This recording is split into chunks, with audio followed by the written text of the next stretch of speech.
This is my new Brave exhaust from Japan, and it is also a recipient of shipping/packaging damage. So as soon as I opened the box, I was greeted to this nice looking tip.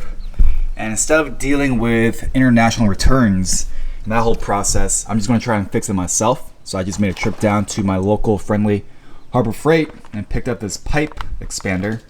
So I'm hopeful that this thing will work. Let's give it a shot.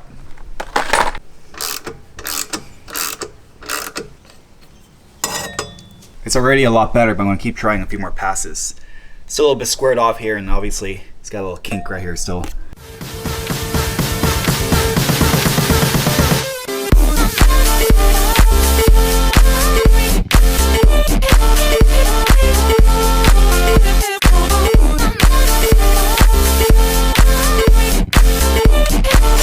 I'd say that is looking pretty good. Harbor Freight tailpipe expander tool does work. Next mod to go on, let me show you something, bros. I got this from none other than Toyota. This is a OEM set of aluminum pedals from an IS300. You guys need the part number? Here they are. The clutch and brake pedals are the same. And this one's a gas one, and it's pretty cool because as you can see, it has this extended edge here for heel and towing. And here's its part number. Not only are they OEM, but they're also a direct fit into the AE86, which we're about to find out.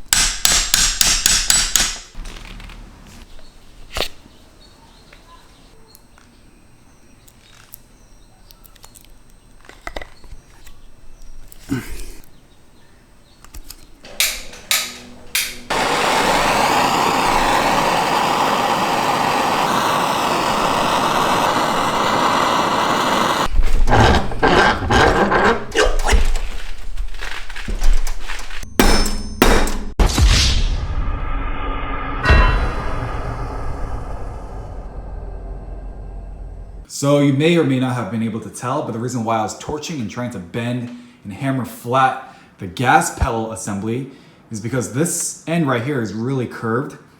And the new IS300 pedals didn't really fit that well with a curve. So I was basically trying to bend it down a little bit, make it a little bit more flat. I ended up snapping the gas pedal assembly right here where the locking pin thing here is. I just got home and I just picked up this one again. Donald, the Corolla OG local guy, he hooked me up with this gas pedal assembly. Shout out to you, Donald, you the man. I am going to do my best to not F this one up, and this weekend I'm gonna go back and try to install that IS300 pedal and throw this thing back in the car and get things operational again. I just finished installing the IS300 pedal onto the new assembly that Donald gave me. Everything went in really easy. You can see how this one right here got bent when I was trying to hammer it. Don't do what I did. So the weird thing is this old one obviously had a curved end, but this new one did not. It was pretty straight, so this thing slipped right in without having to bend anything. Don't know why they're different, but either way, it's done, so I'm gonna throw this in the car. And I also picked up a third one just to have a spare for my spare.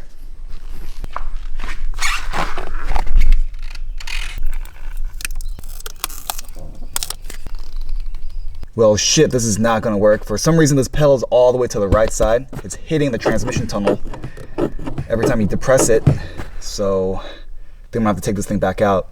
Well, that was a fail. As you can see, I put the stock pedal back in, and that's because the IS300 pedal was a little bit too fat and my carpet sticks out a little bit too much. So every time we depressed it, it rubbed against the tunnel. No good. So after all that trouble, I'm going basically back to where I started. And on top of that, one of the mounting bolts at the top stripped. So now here I am tapping it out. What's going on, buddy? Huh? What you want? Blue, sit. Yeah, good boy. Shake my hand. Yeah. Lie down. Good boy. Oh my God. Somebody trained you well. Get that. Good boy. All right, check it out. So this is my battery setup in the back trunk, and it's a 15-pound Braille battery. And over the past couple of months, it's been giving me a lot of trouble starting, and now this thing's completely dead. It's survived only by the alternator when the thing runs, but basically if you let it sit, there's no way it's starting. And I checked the voltage on this thing too. It's like below, it's like 10.9 or 11.1 or something like that. So this thing is toast, and to replace it, I bought another one.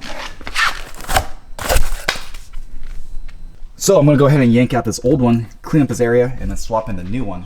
But I have a feeling that these lightweight AGM batteries like this one don't really last all that long to begin with. So I think operationally, this thing might give me another year of use, give or take. I think the next time this thing inevitably dies, I might have to upsize to something like a 21 pound to be a little bit more robust.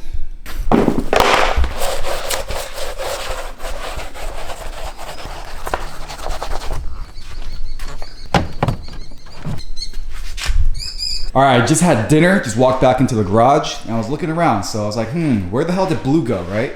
Can't find him, he's not here. He's not outside. Where could Blue be?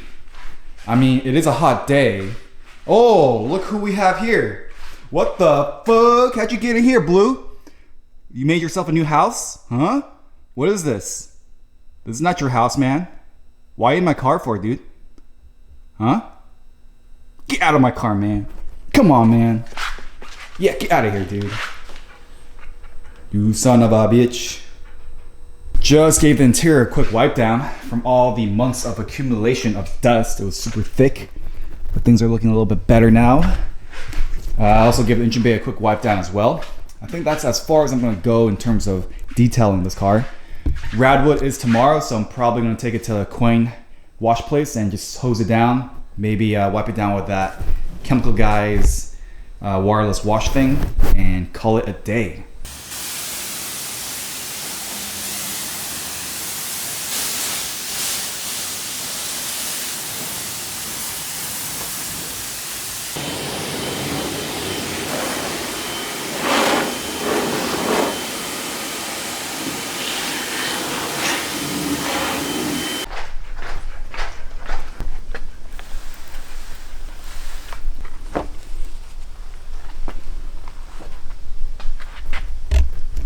And I think that will do. Pretty clean. This ain't nothing new. I miss them phone calls. 2 a.m. that's roll call. I'm from a place where they don't love. I'm from a place where there's no buzz. Gold chains on the lock so heavy. Just pulled up to Radwood. What? About to park in the royalty spot. This is what it's like. A bunch of cool cars, man. There's a line out here too. So, see you in a minute. All right, what up? We're here live in Radwood 2018, Oyster Point. Just parked my car over here. They gave me a pretty nice spot. Took up an entire lane. That's pretty cool. It's all 80s to 99 cars. Oh, you got the Solex locks. Because that's the thing about the Corolla. See, the Corolla has Front stage parking, door man. handle and then Front separate stage lock, parking. whereas our cars has the lock in the door handle. So you can't change it. So, wow, Dylan. Dylan? Hey, oh, you're guys on my Instagram, right? What's up, dude? Nice to meet you. Nice to meet you. I didn't know it was a Yeah, they got the bass boat effect, you know what I mean? Yeah.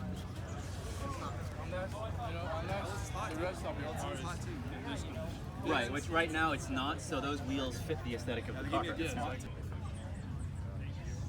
Nice to drive this thing. Fuck. Got my flamingo. What is it? No, palm tree shirt. I'm Flamingo. Cortez's. The 80s vibe going, man. That's what's up. Love Masters. Let's do it.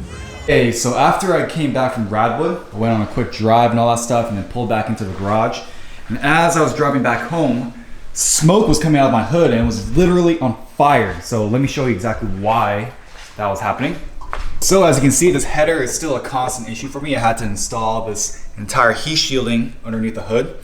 That worked out pretty nice, except for this area right above the front two runners, because they're extremely close to this vent. And if you look at this here, my header was so high it was actually burning away the heat shielding material. I might have to make a little cap or something to go over the top of the header itself. So that's what's next on my agenda. And I was talking to High Tech, who made me the header, to consult with them a little bit, and they recommended I don't wrap the header because the stainless steel is kind of thin. And in doing so, if you wrap a header and keep all the heat inside instead of letting some of it dissipate as it should, it definitely accelerates the stress that it feels, and it's more prone to cracking that way. And same thing with ceramic coating a header. High Tech told me that if you ceramic coat a header and it does eventually crack, it's a pain in the ass to actually take off the ceramic coating to get that crack fixed. So really quick, if we go back in time a few months, I was driving the canyons with this car, and it was a good time. It drove well, of course, until the end of the drive when the engine just shut off on me randomly mid-corner. So now I was completely stuck. And after I got it towed and came home, we basically went through the entire car, checked everything, checked the fuel pump, and it turns out it was actually just a pop fuse inside the ECU box. And obviously I didn't have any tools at the time to really investigate it here, and nobody else around me had tools. So to mitigate that and to have a contingency plan in place, I picked up this little guy. It's a multi-tool from, what is it? Cruise Tools. It's called a Outback R whatever M14. So now having this on board in the car, and I wanted something that wasn't too bulky, will give me a lot more peace of mind in case it ever happens again. And of course it has a bunch of metric Allen keys here, and this one in particular fits right here to open up the lid of my ECU box. And then it also has some sockets in place too, which is pretty convenient. That's a 10 mil, 12 mil, and 8 mil. So that should definitely do the job, along with some flathead and Phillips screwdrivers. So I'm going to store this tool along with a couple of fuses in the back trunk.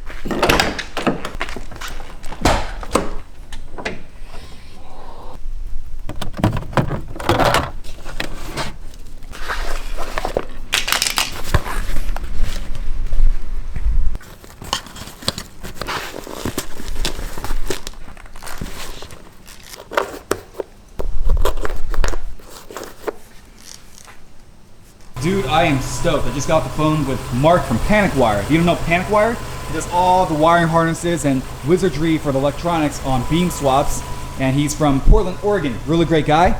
I obviously have my PC Link, my Link software hooked up on this PC directly to my ECU. The car is on.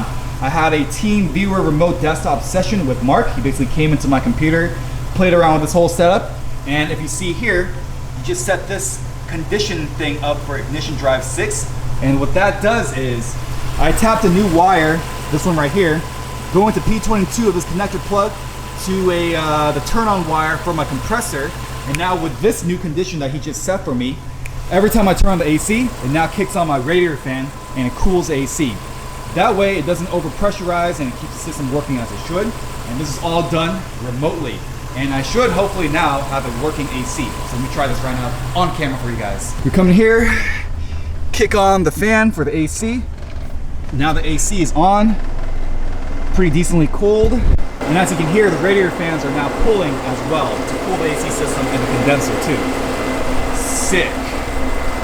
I know in the previous video you saw that I had that snap-off quick release, but in the end I ended up swapping it out to this Rapfix Works Bell quick release because I couldn't get the horn button to work with the snap-off one.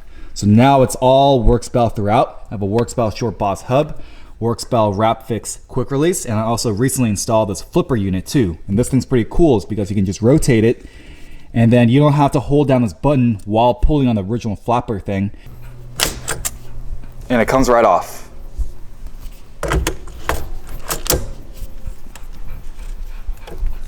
And of course, my horn works now too. And while we're still inside the interior, I may as well show you this new head unit that I installed as well. This is a ILX Alpine 007. There's nothing else really tied into it. There's no CD player, no DVD player, there's no navigation. It doesn't even have Bluetooth. You have to just hook it up to a USB to make it work, but works out for me because then it charges my phone at the same time. And I'm usually hooked up anyway. It's pretty slick. And I do want to change out this TRD shift knob soon because I need something that's a little bit more counterweighted. It's kind of hard to shift without any weight at the top, I feel like. Some more recent additions include this T3 radiator cooling panel that's all anodized gray, which is kind of nice. Pretty simple unit. And then also down there, if you can see that, that is a T3 skid plate that's been adapted to work on those beams. Not only does it extend past the oil pan and give protection there, but it also acts as a nice duct for the radiator. Finally, what I'm going to do to address this burning issue with the header is I'm going to take off this heat shield and have this thing extended past the front two runners.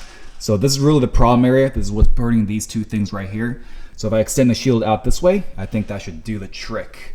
So I'm gonna go ahead and take off this shield and have that done.